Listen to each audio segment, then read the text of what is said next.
बंदर और खरगोश की कहानी। बहुत समय पहले की बात है। एक हरा भरा जंगल था जिसमें ढेर सारे जानवर रहते थे।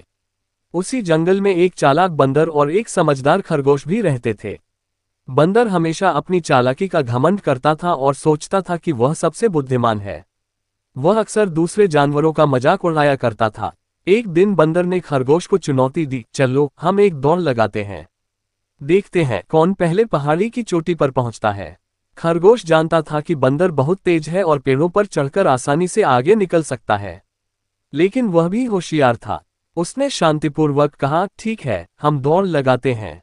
दौड़ शुरू हुई। बंदर उछलता कूदता तेजी से आगे बढ़ गया और खरगोश पीछे रह गया। बंदर को लगा कि वह आसानी से जीत जाएगा।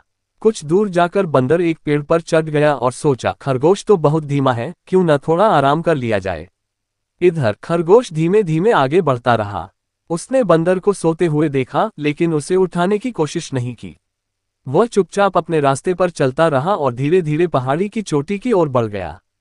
जब बंदर की नींद खुली तो उसने देखा कि खरगोश नहीं दिखाई दे रहा है।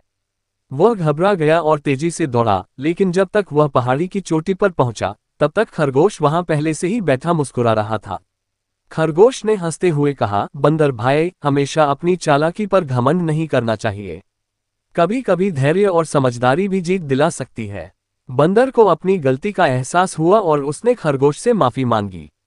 इसके बाद वे दोनों अच्छे दोस्त बन गए और एक दूसरे की मदद करने लगे। इस कहानी से हमें ये सीख मिलती है कि अहंकार और चालाकी से कुछ नहीं मिलता, बल्कि धैर्य और समझदारी से ही सफलता प्राप्त होती है।